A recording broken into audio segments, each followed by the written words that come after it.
estamos contentos. En esta hora estamos listos para oír palabra del Señor. Dios siempre tiene una palabra para nosotros.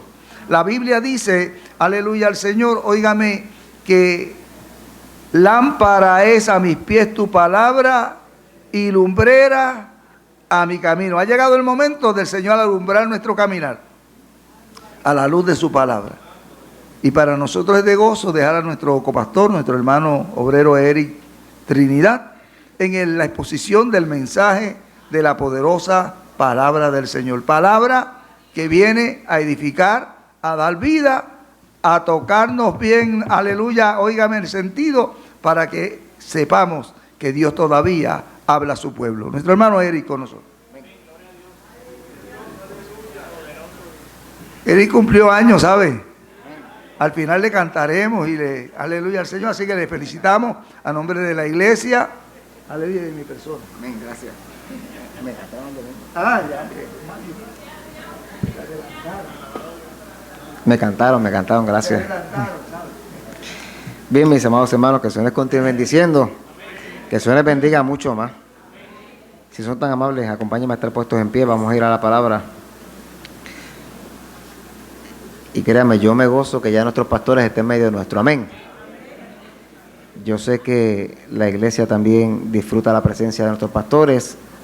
Y créanme, yo doy fe, hermano, yo doy fe, que siempre que nuestros pastores salen de viaje, siempre se mantienen al tanto de la congregación, en todo momento. Así que es para nosotros, ¿verdad? Vuelvo y repito, un grato gozo el verlos aquí y que hayan disfrutado de ese momento tan merecido con su familia. Acompáñenme al Evangelio de Juan, capítulo 1, versículos del 45 al 48. Nosotros como iglesia y a nivel, ¿verdad?, conciliar y a nivel general, la Iglesia de Cristo celebra en septiembre el mes de la Biblia. Eso tiene una razón de ser. Es que la primera traducción que se hace, la llamada Biblia del Oso, se hace en el mes de septiembre. Entonces, celebramos el mes de la Biblia y como tema del mes, nuestro tema del mes es alzaré mis manos y meditaré en tu palabra. Y nosotros, y aunque ese no es el tema del mensaje, pues sí es la línea, el meditar en la palabra del Señor. Evangelio de Juan, capítulo 1, versículos 45 al 48, dice lo siguiente: a la gloria del Padre, del Hijo y del Espíritu Santo. Amén.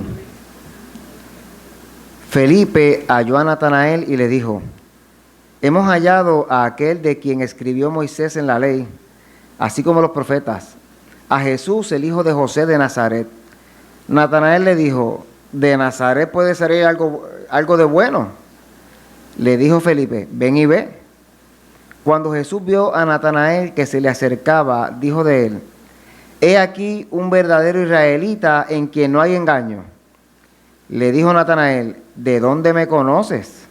Respondió Jesús y le dijo: antes que Felipe te llamara, cuando estabas debajo de la higuera, te vi. Vive Dios. Oramos al Señor. El título de este mensaje es Debajo de la higuera. Amado Dios, Padre Celestial, Dios de infinita bondad y misericordia, en esta hora yo te doy gracias, Padre. Gracias, Señor, por la oportunidad que tú me concedes de poder exponer tu palabra. Tu palabra es vida, Padre Celestial. Tu palabra nos fortalece, Dios eterno. Tu palabra cambia y transforma. Tu palabra llega, Señor, a donde nadie más puede llegar. Yo te pido en esta hora, en el nombre de Jesús, que de la misma manera en que tú trataste conmigo en la intimidad de mi hogar, tú trates con el pueblo. Gracias por nuestros pastores, gracias porque están aquí. Y gracias, Señor, porque sobre todas las cosas tu presencia nos acompaña. En el nombre de Jesús hemos orado. Amén y amén. ¿Pueden sentarse? ¡Te adoramos! Y, como siempre digo, agradezco la oportunidad a nuestro pastor que se me concede en esta hora de poder exponer la palabra del Señor. Vuelvo y repito, el título es Debajo de la higuera. Debajo de la higuera. Y obviamente vamos a hablar hoy de un personaje de cual casi nunca se habla. Apenas se habla de Natanael. Cuando se habla de los apóstoles, pues casi siempre se habla de Juan, o se habla de Jacob, o se habla de Pedro, que eran quizás los tres principales. De Natanael casi nadie habla. Y si se habla muy poco. Vamos a hablar hoy de Natanael. Y como dijo, mire, como dijo el pastor, yo en días pasados, el lunes, para ser más específico, tuve la oportunidad de cumplir años. Y mire, yo le voy a decir la verdad, a mí me encanta cumplir años. Es una cosa increíble, a mí me fascina cumplir años. De verdad que sí.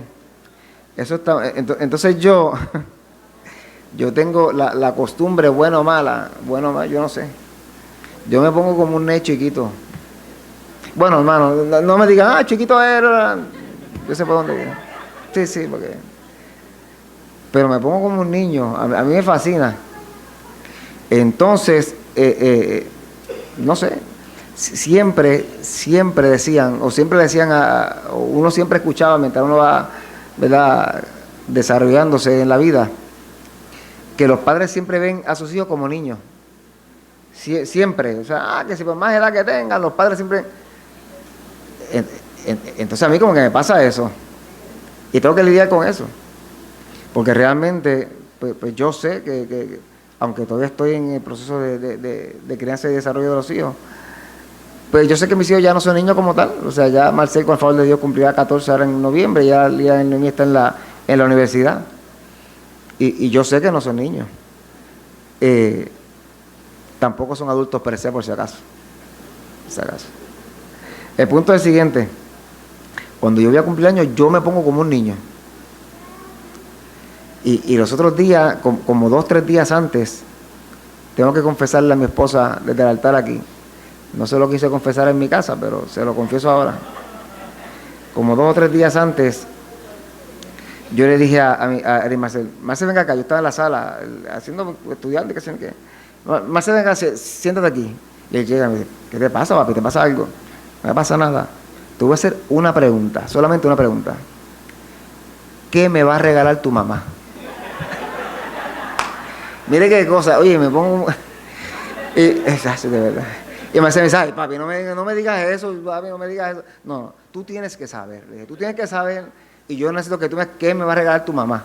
Y dice, papi, chico, mira, tú me pones en esto, entonces, si no te digo, me caliento contigo, si te digo, me caliento con mami. No me pongas en esa. Y se fue. Lo dejé. Como al otro día, le digo a Noemí, venga acá, siéntate aquí conmigo. Oye, me entra un desespero más malo por saber. Qué malo. A mí me encanta que me regalen, mira qué cosa. A mí es fácil. Hay gente que dice, no, a mí no me gusta que me regalen, a mí me gusta así. A mí es fácil que me regalen. Entonces, le digo, Noemí, siéntese ahí. Dime, papi, ¿qué quieres? Dígame, ¿qué me va a regalar su mamá? Entonces y se queda mirándome, así, me hace así. ¿Tú quieres que yo le diga a mami que tú me estás haciendo esa pregunta? Tampoco me quiso decir. El punto es que, como al otro día, se me acerca mi esposa y me dice, usted siéntese aquí. Entonces fui yo. Y yo le dije, ¿qué pasó? ¿Qué necesita? Me dice, tú le estás preguntando a tus hijos qué yo te voy a regalar. Y yo no, yo me quedé callado, yo no dije nada. Y yo dije, ¿por qué tú preguntas eso? Eric Trinidad, por favor, tú vas a cumplir 42 años y todavía estás con eso. ¿Qué cosa? Y eso también, mire, yo digo, a mí no me molesta decirle edad, ya son 42. Entonces, todavía tú te pones con eso. Y dije, yo no he dicho nada. Yo no he dicho si le pregunté o no le pregunté. Yo no he dicho nada. Sí, porque, mire, hermano, no talcarse. Hay veces que es mejor callar. O sea, usted sabe, ahora en diciembre, si Dios quiere, ¿verdad? Cumpliríamos 20 años de matrimonio. Y usted sabe, fregando, por ejemplo, cuántas tazas y platos yo he roto en 20 años. Y me quedo, mire. Tengo un escondite secreto ahí en los botos y eso. Cuando la vajilla va bajando, mira, vamos a comprar otra. Entonces, yo no dije nada. No mentí, pero tampoco lo acepté. Ahora bien, el domingo pasado, yo realmente salí de servicio, fui a casa y me puse a trabajar en un montón de cosas. Y mi familia por otro lado, así, cada cual haciendo lo suyo, etcétera. Y ya al final, cuando yo voy a retirarme hacia el cuarto, ya eran como las 11 y pico de la noche, como las 11 y media de la noche, mis hijos están tirados en mi cama. Y yo digo, por favor, váyanse a su cuarto. O sea, a cada cual dormir, pues yo necesito descansar. Y allá más haciéndose que estaba dormido, y la otra en el cuarto. Entonces no se iban del cuarto. Y yo estaba desesperado, yo estaba cansado, ¿sabes? El punto es que ya casi a las 12, ellos se retiran del cuarto. Y cuando yo voy cerrando, a las 12 de la noche entran a cantarme cumpleaños todo. Hasta Perry entró con el regalo. El regalo que tanto yo, hasta Perry lo tenía encima. Perry es mi perrito, para que no lo sepa. El punto es que, mire, hermano, ¿por qué digo todo esto? Después que se fueron y todo, y realmente yo me sentía muy contento. Es la primera vez que me cantan a las 12 de la noche, ¿sabes? La primera vez que me cantan a las 12 de la noche. Y yo me sentía muy contento, de verdad que sí. Y entonces ellos se fueron y entonces me quedo yo despierto. Al otro día era el día feriado. Total, yo me acuesto tarde siempre. Y yo me puse a meditar que realmente Dios me ha bendecido con mi familia, con mi esposa y con mis hijos. Es una bendición. Y mi hermano, volviendo al asunto de nuestros pastores, etcétera, yo siempre digo, cuando ellos tienen la oportunidad de compartir con sus hijos, sus nietos, eso es una bendición, y yo creo que eso está bien y debe ser. Y usted, hermano, aproveche eso. O sea, sus hijos, sus nietos, su familia, medite en cuán bendecido ha sido usted, cuán bendecido ha sido con su familia. Lo poco que usted y yo tenemos, para otros es mucho. Para otros es mucho. Entonces, el punto es el siguiente. Yo estaba meditando, ¿verdad?, sobre lo afortunado que yo soy al tenerlo. Y así estuve un rato en la noche hasta que me quedé dormido. Al punto que voy es, meditar, hermano, por definición, dice, se refiere a pensar sobre una cosa con reflexión y atención. Repito, meditar, por definición, se refiere a pensar sobre una cosa con reflexión y atención. Constantemente usted y yo meditamos sobre muchas cosas. Constantemente usted y yo meditamos sobre nuestro futuro, meditamos sobre nuestra familia, meditamos sobre nuestro trabajo, meditamos, ¿verdad?, sobre nuestras inversiones. O sea, porque quizá usted no invierte en la bolsa de valores, pero tú tienes una casa y eso es una inversión. Entonces, pensamos en tantas cosas, meditamos todos los días, reflexionamos en tantas cosas. O sea, y es bueno hacerlo, porque cuando uno medita en todos los asuntos, uno toma decisiones certeras, ¿verdad? Uno sabe qué dirección tomar, qué dirección no tomar.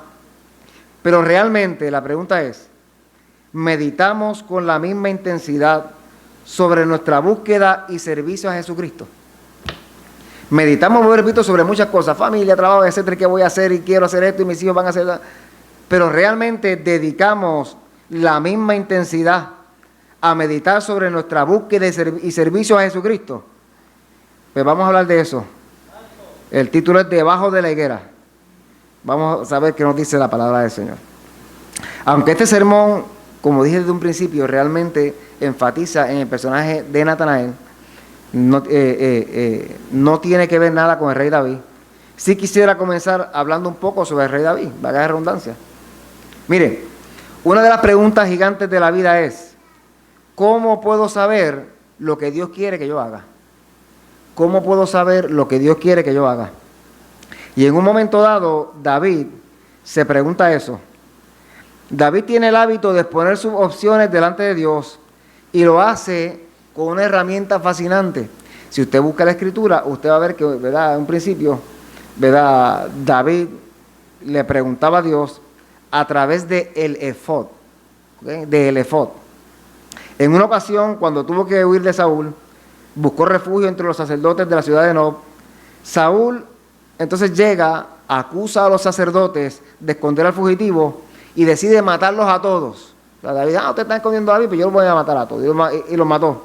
Sin embargo, hubo un sacerdote de nombre Abiatar que pudo escapar cargando con él el efod, esa pieza llamada el efod. Llega hasta David con el efod y David lo utiliza para consultarle a Dios sobre los movimientos que iba a hacer Saúl. Y Dios le contesta a través de esa pieza.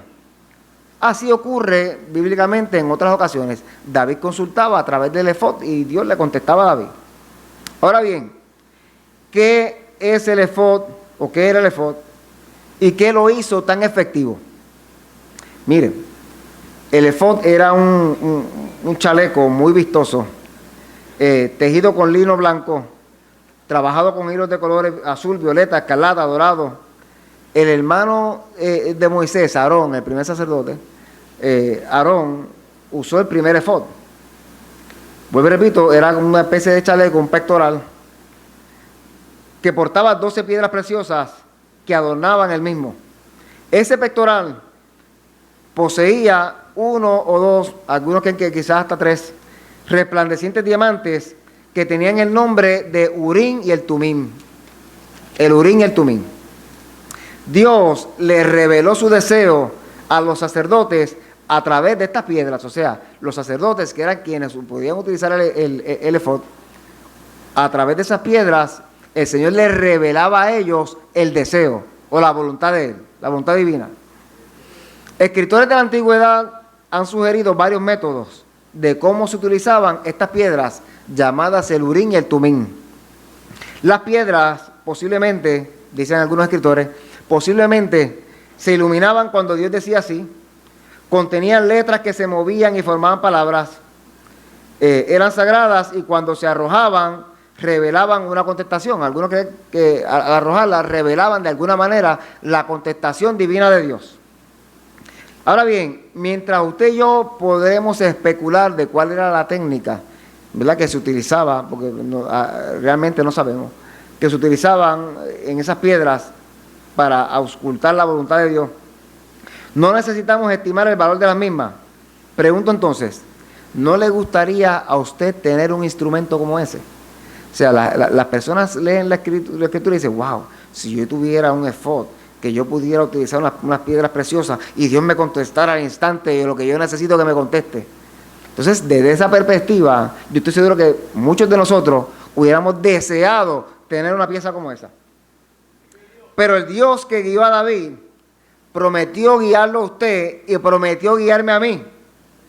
El Salmo 32, versículo 8 dice, el Señor dice, yo te instruiré, yo te mostraré el camino que debes seguir, yo te daré consejos y velaré por ti. Así que quizás usted no tenga el Urim ni el Tumim, pero si tienes una Biblia, basta con que la leas y le consultes a Dios a través de ella. La Biblia es nuestra conexión directa al cielo.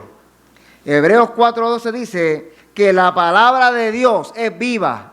Y eso es tremendo, que usted sepa que la palabra de Dios es viva. O sea, la misma Biblia dice que las palabras de Dios tienen vida. Mire, hermano, eso es como si a cada palabra usted le pudiera tomar el pulso. Cuando van aquí los enfermeros saben, las enfermeras saben que cuando van a revisar si hay vida en un paciente, le toman el pulso. Y la Biblia dice que la palabra de Dios tiene vida. O sea, es como si a cada palabra usted le pudiera tomar el pulso y saber que hay vida en esa palabra. Vida que da vida. Qué tremendo.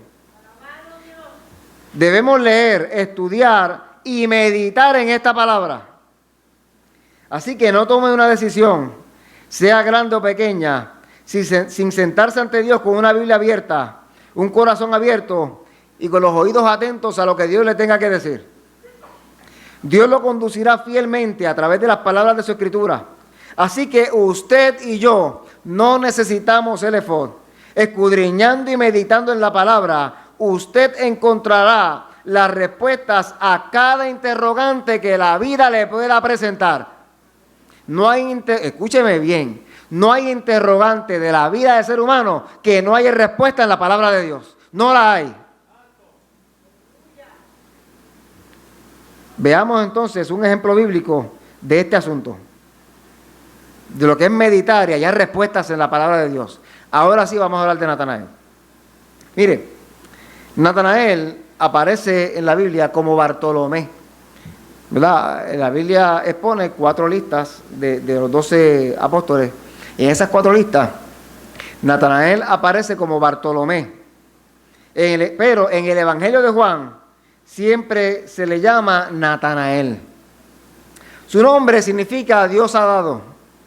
Bartolomé es un seudónimo hebreo que significa hijo de Tolmai. Los evangelios sinópticos y el libro de los Hechos no contienen detalles sobre el trasfondo, carácter o personalidad de Natanael. Pues repito, básicamente significa Bartolomé, hijo de Tolmai. Recuerde, en esta época se daban ciertos apellidos que lo que indicaban era la procedencia de la familia. Todavía eso ocurre. O sea, yo no sé inglés, pero si usted ve, por ejemplo, en Estados Unidos, se usa mucho el apellido Johnson. Y Johnson es básicamente un ejemplo similar. Johnson, hijo de Juan. Johnson. Y lo que identifica es la línea, ¿verdad? De dónde proviene. Eso es todo. Los evangelios sinópticos, o sea, Mateo, Marcos y Lucas, y el libro de los Hechos, no contienen detalles sobre el trasfondo, carácter o personalidad de Natanael. El evangelio de Juan lo hace aparecer en solo 2 pasajes. En Juan solamente, o sea, tenemos una figura que aparece muy poco en la Biblia. En Juan solamente en 2 pasajes. En Juan 1, donde se registra su llamado, y en Juan 21:2, donde se le nombra como uno de los que volvió a Galilea y fue a pescar con Pedro después de la resurrección de Jesús y antes de la ascensión. Según Juan, capítulo 1, 21, versículo 2, Natanael venía de una pequeña aldea de Caná de Galilea, el lugar donde Jesús hizo su primer milagro. Usted sabe, Jesús hace su primer milagro en la boda de Caná, ¿verdad? Que convierte el agua en vino. De esa aldea, de Caná de Galilea, de esa aldea era Natanael. Caná estaba muy cerca de Nazaret, el pueblo de Jesús. Eran aldeas cercanas. Jesús era de Nazaret, vuelvo y repito, Natanael era de Caná. Felipe fue quien trajo a Natanael donde Jesús. Fue Felipe. Esto ocurre inmediatamente que Jesús lo llama a él. Aparentemente Felipe y Natanael eran muy buenos amigos. Según el versículo 45 dice, Felipe halló a Natanael. Así que es evidente que Felipe era cercano a Natanael, había cierta amistad entre ellos, quizá una hermandad mucho más allá, y sabía que éste estaría interesado en saber que finalmente habían identificado al largamente esperado Mesías. O sea, Felipe conoce a Jesús y automáticamente dice, yo se lo voy a decir a Natanael. Ahora bien, la breve descripción de cómo Natanael vino a Jesús está llena de indicaciones del carácter de Natanael. Vuelvo y repito, es muy poco lo que la Biblia habla de Natanael, pero lo poco que dice mucho de él.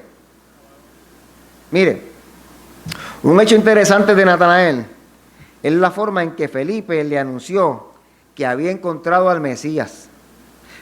Dice la Escritura, Felipe halló a Natanael y le dijo, hemos hallado a aquel de quien escribió Moisés en la ley, así como los profetas. ¿Usted se imagina eso? Un día común y corriente, de momento llega tu mejor amigo o tu, ¿verdad? Y te dice, ¿sabes qué? Hemos hallado a aquel de que Moisés escribió el profeta. Lo encontramos. Pero ¿quién se espera una noticia como esa? Obviamente, la verdad de la Escritura era algo que interesaba a Natanael. Felipe conocía a Natanael y por lo tanto sabía que él iba a estar intrigado por la noticia de que Jesús era aquel de quien Moisés y los profetas habían profetizado, valga la redundancia, en la Escritura. O sea, él va a Natanael porque él sabía que a Natanael esa noticia le iba a interesar. No fue donde otro, él dijo, yo allá el Mesías, yo busqué a Natanael.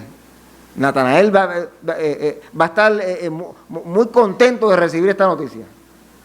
Por lo tanto, cuando Felipe le habla a Natanael acerca del Mesías, a quien había hallado, lo hizo desde el punto de vista de la profecía del Antiguo Testamento. El hecho de que Felipe le presentara a Jesús de esta manera, escuche esto, el hecho de que Felipe le presentara a Natanael a Jesús de esta manera, sugiere que Natanael entonces conocía las profecías del Antiguo Testamento. O sea, cuando él le dice, mira, hemos hallado a aquel de quien habló Moisés y los profetas, es porque Felipe sabía que Natanael tenía amplio conocimiento de esas profecías. Así que Natanael era un hombre que vivía meditando y estudiando la palabra. Vuelvo y repito. Natanael era un hombre que vivía meditando y estudiando la palabra del Señor. Así que por eso pudo reconocer positiva e instantáneamente a Jesús, porque tenía un entendimiento claro de lo que la Escritura decía sobre él. Por eso es que cuando Jesús va a Natanael, Natanael lo puede reconocer como Mesías. ¿Por qué? Porque antes de que Jesús apareciera, ya Natanael estaba inmerso en el estudio de la palabra. Entonces, ese estudio le indicaba quién era el Cristo que había de venir. Natanael sabía lo que decían las promesas, de modo que reconoció el cumplimiento de ellas cuando lo vio. Por meditar en la palabra, reconoció a Cristo cuando llegó. Vuelvo y repito, por meditar en la palabra, cuando Cristo llega, entonces lo puede reconocer. Por lo tanto, si Natanael no hubiera meditado en la palabra, si Natanael no hubiera sido un estudioso asiduo de la Escritura, se hubiera perdido la llegada de Cristo como muchos otros se la perdieron. Mire, esto es muy importante que usted entienda. Estamos en medio de la Biblia. El provecho, hermano, el provecho que como cristianos le sacamos al estudiar continuamente las Escrituras. Esto es sencillo. O sea, usted no puede saber de leyes si no estudia las leyes. Usted no puede saber de medicina si no estudia medicina. Y usted no puede saber de Cristo si no estudia la palabra. Eso es así. Hay que meditar en la palabra. Felipe le dijo, ¿sabes qué? Hemos hallado a aquel de que habló Moisés y a los profetas. ¿Sabes quién es? Jesús, el hijo de José de Nazaret. Entonces, tiene que haber habido, ¿verdad?, una cierta cantidad de sorpresa en la voz de Felipe. Era como si Felipe le estuviera diciendo, mira, Natanael, tú no lo vas a creer. Lo que yo te voy a decir ahora, tú no lo vas a creer. Pero el hijo de Jesús, el hijo de José, el carpintero que vive en la otra aldea, o sea, el que le hizo los muebles a tu abuela y a tu tío, ese es el Mesías. El versículo 46, entonces, nos ofrece una faceta más del carácter de Natanael. Escucha lo siguiente. Él va y le dice eso a Natanael, mira, el hijo de José, allá el de Nazaret, ese es el Mesías, créeme, ese es el Mesías. Entonces el versículo 46 nos ofrece algo más sobre el carácter de Natanael. Aunque era un estudiante de la Escritura y un buscador del verdadero conocimiento de Dios, aunque tenía un fuerte interés espiritual y había sido fiel, diligente y sincero en su devoción a la palabra de Dios, Natanael era humano al igual que usted y al igual que yo, era humano. Así que Natanael estaba luchando con ciertos prejuicios que él tenía. Lo vemos en su respuesta al anuncio de Felipe. Espérate. En Nazaret puede salir, de Nazaret puede salir algo de bueno. Sí, porque nosotros decimos algo bueno, pero a veces algo de bueno. Espérate. De Nazaret puede salir algo bueno, puede salir de Nazaret. O sea, tenemos una persona que era muy diligente en el estudio de la Escritura, pero estaba lidiando con ciertos prejuicios. Eso es parte de su carácter. ¿Por qué? Porque Natanael pudo haber dicho, mira, o sea, él no tenía por qué llegar a ese punto. Él le pudo haber contestado a Felipe, mira Felipe, tú dices que Jesús, el hijo del carpintero José allá de Nazaret, es el Mesías, pero el profeta Miqueas escribió que saldría de Belén. O sea, si él era estudioso, él pudo haber contestado de esa manera. Mira, yo no sé si creerte eso, porque la Escritura dice que él viene de Belén. O quizás le pudo haber dicho, Felipe, el Mesías se identifica con Jerusalén porque va a reinar en Jerusalén. O sea, no encuentro por qué tú dices que viene de Nazaret. Pero la profundidad de su prejuicio queda en evidencia con esas palabras. Espérate, ¿qué tú me dices a mí?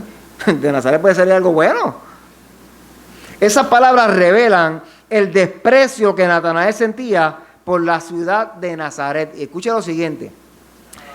Francamente, la ciudad a la cual él pertenecía, que dijimos hace un momento que era Caná de Galilea, la ciudad de Caná, no era tampoco una ciudad de mucho prestigio. O sea, él dice, pero de Nazaret puede salir algo bueno, como si la gente de Caná fueran gente de alta sociedad. Al contrario, miren, Caná estaba alejada, era una ciudad que estaba alejada del tráfico de transeúntes. Sin embargo, Nazaret estaba en una encrucijada de rutas importantes. La ciudad de Caná era peor que Nazaret. O sea, mientras por Nazaret mucha gente tenía que pasar, nadie pasaba por Caná, nadie. Mire, para ir del Mediterráneo a Galilea, la gente tenía que pasar por Nazaret.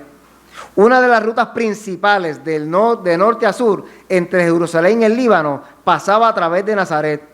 Sin embargo, nadie pasaba por Caná. Y él se atreve a decir, de Nazaret viene alguien bueno, como si de Caná de Galilea, olvídese, fuera de alta sociedad.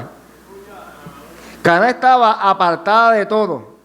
Nazaret no era un pueblo refinado, pero Natanael, aunque venía de una aldea aún más insignificante, estaba simplemente expresando el desprecio general de los galileos por Nazaret. Vuelvo y repito, la ciudad de Caná era menos importante que la de Nazaret, así que lo que pronuncia Natanael es un total desprecio, ¿verdad? Que esa gente, que las personas de esa región sentían hacia los nacidos en Nazaret o criados en Nazaret.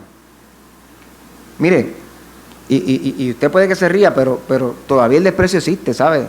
Y a nivel de sociedad, esto no tal calce. O sea, en Puerto Rico usted ha escuchado el refrán, cuando usted hace algo malo, tacho, el jíbaro es cosa mala. Eso es desprecio. Se ve que eres del campo. Pues yo soy del campo, soy jíbaro, ¿y qué? Seguro, amén. Si usted supiera, y sin embargo, ahora hablo como maestro de escuela pública, el refraneo de puertorriqueños, los refranes que son, ¿verdad?, de alta sabiduría, le hicieron los jíbaros. Todo ese refraneo viene de ellos. O sea, eran personas brillantes, quizás no tuvieron una educación formal, pero el jíbaro de Puerto Rico era una persona brillante. Are la tierra y le dice, mire, no te alcance, los que levantaron este país, lo levantaron descalzo. Y ahora con zapatos no lo queremos hacer. Cójanse esa. Ven. Mire. Amén. Yo defiendo al jíbaro, la verdad que sí.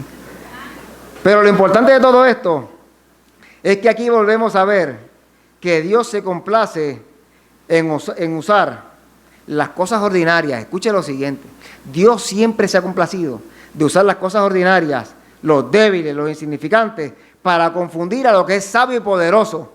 Eso lo dice 1 Corintios 1:27. Él incluso llama a las personas de las localidades más despreciadas. También puede tomar a una persona imperfecta, enceguecida por los prejuicios, y cambiarla en alguien capaz de transformar el mundo. Eso solamente lo puede hacer Dios. Para Natanael era inconcebible, que el Mesías viniera de un lugar tan vulgar como Nazaret, lo que él creía, ¿verdad?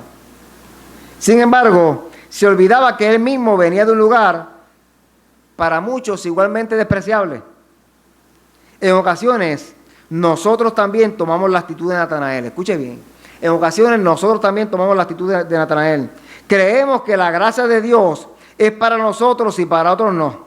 Creemos que Dios puede usarnos a nosotros, pero a otros no. Creemos que Dios usa a algunos, pero a otros jamás los va a usar. Y llegamos a la siguiente conclusión. Chacho, de Caimito puede salir algo bueno. Chacho, de los Romeros puede salir algo bueno. Claro que sí, mírese usted y míreme a mí. Claro que, y eso lo hace Dios. Pero mire, yo veo a ustedes todo el tiempo. Pero cuando estudiamos y meditamos en la palabra, nos damos cuenta que la palabra dice lo siguiente. A mí este versículo me encanta, desde la versión de Dios habla hoy. para que vean si Dios usa a los débiles o no los usa. Hermanos, deben darse cuenta de que Dios los ha llamado, a pesar de que pocos de ustedes son sabios, según los criterios humanos, y pocos de ustedes son gente con autoridad o pertenecientes a familias importantes. Y es que para avergonzar a los sabios, Dios ha escogido a los que el mundo tiene por tontos, y para avergonzar a los fuertes, ha escogido a los que el mundo tiene por débiles. Dios ha escogido a la gente despreciada y sin importancia de este mundo, es decir, a los que no son nada, para anular a los que son algo. Eso solamente lo hace Dios. Así que el prejuicio es muy feo. El prejuicio es muy feo, ¿sabe por qué? Porque la misma palabra lo dice. O sea, el prejuicio es un juicio previo, un juicio antes de. Es juzgar sin tener los elementos correspondientes para poder hacerlo. Muchos en Israel rechazaron a Jesús debido a prejuicios. Para ellos era inconcebible que el Mesías y todos sus apóstoles pudieran venir de Galilea. Ellos no lo podían entender. Lamentablemente, todavía muchos sienten algún prejuicio hacia Cristo.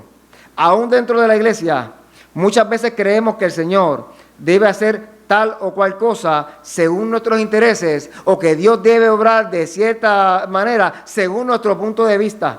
Nos molestamos cuando eso no sucede y damos paso a pensamientos tales como, eso es porque ya Dios se olvidó de mí. Peor aún, en ocasiones no creemos que Él tenga el poder para cambiar nuestra situación o para cambiar la condición en la que estamos. Emitimos hacia Cristo juicios previos. Eso es, falta de estudio y meditación en la palabra. ¿Por qué? Porque la persona que continuamente medita y estudia esta palabra sabe lo que Dios es capaz de hacer en cualquier momento. Amén.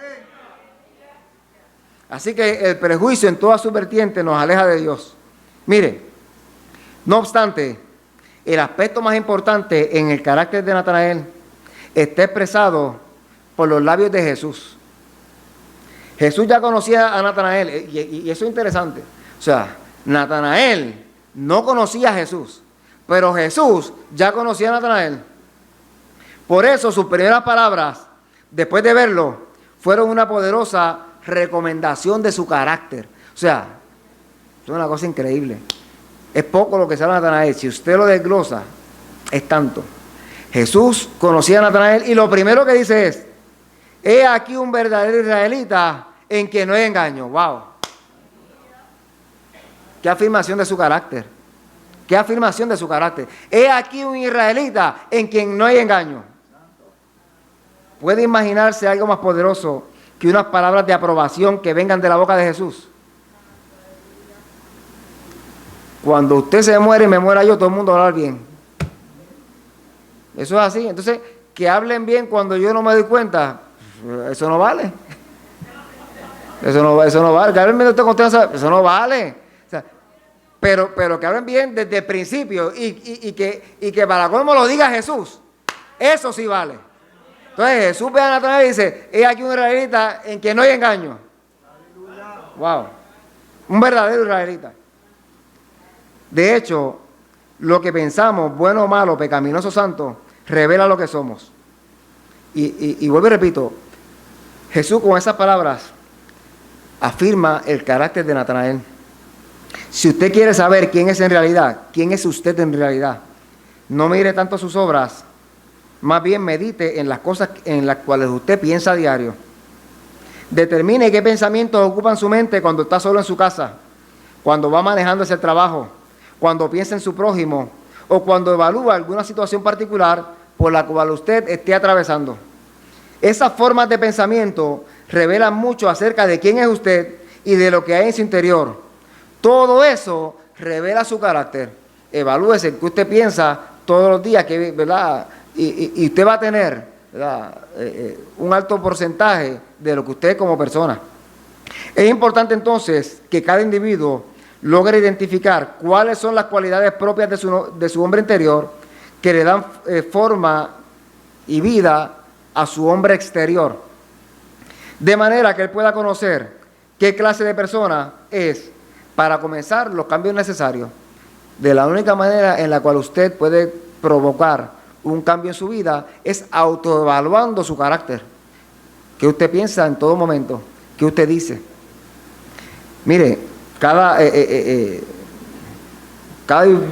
bifurcación de la vida, por así decirlo, nos da la oportunidad de decidir entre honrar la imagen de Dios en nuestro interior o consentir con aquello que sabemos que es incorrecto. ¿Ok? Cada bifurcación de la vida, cada camino que se nos presenta en la vida, nos da la opción a usted y a mí de honrar a Dios en nuestro interior o consentir en aquello que sabemos que es incorrecto. Así que el carácter determina lo que eres, el carácter determina lo que ves, y lo que ves determina lo que usted hace. Natanael era un israelita en quien no había engaño. Esto habla mucho del carácter de Natanael. O sea que cuando Dios lo ve, dices, ese es un hombre de una sola pieza, de arriba a abajo. ¡Qué tremendo! Desde el comienzo, Natanael tuvo un corazón puro. Él era humano, como decíamos hace unos minutos atrás. Tenía faltas pecaminosas, pero una cosa Natanael no era. Natanael no era hipócrita. No lo era. Y como no lo era, Dios dice, ese es un verdadero israelita. En él no hay engaño. Su amor por Dios y su deseo de ver al Mesías eran genuinos. Así que Jesús se refiere a él como un verdadero israelita y utiliza la palabra aletos, que significa genuino. Jesús lo que está diciendo es, ese hombre que va a estar ahí, ese es un hombre genuino. ¿Qué afirmación del carácter de ese hombre? Jesús no estaba hablando de genética. Jesús se refería a lo siguiente: en una cultura donde muchos no eran sinceros, en una cultura donde muchos eran hipócritas, donde muchos eran falsos y solo vivían con una apariencia de espiritualidad. Ese es el caso de los fariseos, que continuamente estaban entre el pueblo. En una cultura como esa, había un hombre de carácter cuya búsqueda del Mesías era genuina. Y cuando Jesús lo ve, lo reconoce y dice, ese es un israelita genuino de pies a cabeza. Era un hombre sin doblez. Su conocimiento de las Escrituras le permitía entonces vivir agradando a Dios. Y Dios, como no cambia, todavía bendice a los creyentes de carácter genuino. Amén. En una cultura, al igual como esta, en una cultura que le da la espalda a Dios, en una cultura que se burla de Cristo, en una cultura que persigue a la iglesia, el creyente de carácter genuino siempre será bendecido por el Dios Altísimo. Segundo de Timoteo 2, 1, 5 dice lo siguiente, para que usted vea la cultura en que estamos. También debe saber esto, que en los postreros días vendrán tiempos peligrosos, porque habrá hombres amadores de sí mismos, avaros, vanagloriosos, soberbios, blasfemos, desobedientes a los padres, ingratos, impíos, sin afecto natural, implacables, calumniadores, intemperantes, crueles, aborrecedores de lo bueno, traidores, impetuosos, infatuados, amadores de los deleites más que de Dios, que tendrán apariencia de piedad, pero negarán la eficacia de ella. Lo último, el consejo, a estos evita. Hay que tener carácter y esto lo aprendemos al meditar en la palabra del Señor. Juan 1:48 continúa el relato y dice, le dijo Natanael, o sea, cuando Jesús le dice eso, es un verdadero israelita en quien no hay engaño. Cuando Jesús le dice eso, entonces Natanael dice, ¿de dónde me conoces? Respondió Jesús y le dijo, antes que Felipe te llamara, cuando estabas debajo de la higuera, te vi. Qué tremendo. A mí ese versículo me fascinó. ¿De dónde me conoces? O sea, tú estás haciendo una afirmación de mí. Yo no te conozco. O sea, Felipe vino con la noticia hace un rato para donde mí. Entonces, yo a ti no te conozco y tú me conoces. ¿De dónde tú me conoces? Quédate tranquilo que antes que Felipe te llamara, cuando tú estabas debajo de la higuera, ahí yo te vi. Tenemos que suponer que Natanael aún se preguntaba si este hombre era realmente el Mesías. No era que cuestionara la Escritura, era solo que este hombre no parecía encajar con la imagen mental que él posiblemente se había hecho del Mesías. Recuerde, él está estudiando, él está meditando en la palabra, él sabe que el Mesías viene, los profetas hablan de él tiene una imagen de Mesías como libertador. De momento llega Jesús y él dice, espérate, posiblemente pensaría, realmente será él, no es la imagen que yo me hago de Mesías. De hecho, adicional, Jesús viene de Nazaret. Recuerde, estamos hablando de una persona que meditaba constantemente en la Escritura. Y en el Antiguo Testamento Nazaret no aparece. No aparece. Nazaret ni siquiera existía en los tiempos del Antiguo Testamento. Entonces, decir, ¿de dónde viene? De Nazaret, pero si esa ciudad ni aparece en el Antiguo Testamento, ¿cómo va a ser ese hombre Mesías? Y ahora Jesús le hablaba como si supiera todo sobre él. ¿De dónde me conoces? Antes que Felipe te llamara, cuando estabas debajo de la higuera te vi. Esto era omnisciencia. O sea, Jesús no había estado físicamente presente como para ver a Natanael debajo de la higuera, y Natanael lo sabía. De repente se dio cuenta de que estaba parado ante la presencia de alguien que podía mirar dentro de su corazón con una mirada omnisciente. Ahora bien, y ya con esto voy concluyendo, porque este es el título del mensaje, y ese es el punto que yo quería llegar. Ahora bien, ¿cuál es la importancia de la higuera? Ese es el punto, lo dilucidamos y terminamos. ¿Cuál es la importancia de la higuera? Pues yo le voy a decir lo que es la importancia de la higuera. Mire, probablemente la higuera era el lugar a donde Natanael iba a estudiar la Escritura y a meditar en ella. Le voy a explicar por qué. En aquella cultura y época, las casas en Israel eran casas más bien pequeñas, y casi siempre eran casas de un solo cuarto. Por lo general, se cocinaba adentro, había una especie, ¿verdad?, de horno de piedra, bueno, nosotros lo conocemos como un fogón. O sea, se cocinaba dentro de la casa, eran casas pequeñas, eran casas de un solo cuarto, de modo que el fuego se mantenía prendido incluso en el verano. Por lo tanto, la temperatura de la casa podía tornarse en ocasiones insoportable, y adicional, muchas veces las casas se llenaban de humo. Por esta razón, alrededor de las casas, ¿verdad?, los judíos acostumbraban a plantar árboles para mantenerlas frescas y mantenerlas con sombra. Las higueras eran uno de los mejores árboles para mantener las casas frescas. ¿Por qué? Adicional, ¿verdad?, a esto, era un árbol que producía muy buenos frutos, que produce, y da mucha sombra. Estos árboles crecen hasta una altura de quizás unos 5 metros.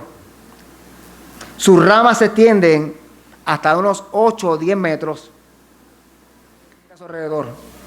Es un llamado para todos aquellos que crean que pueden ser usados por Dios sin importar su procedencia.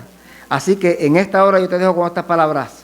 Si estás debajo de tu higuera, si estás clamando por los tuyos, si estás llorando por peticiones especiales, el Señor quiere en esta hora que tú sepas que Él sabe que tú estás debajo de tu higuera, que Él conoce tu corazón y que Él ya te vio y que Él está contigo debajo de la higuera. Dios te bendiga, Dios te guarde. Nuestro pastor con nosotros.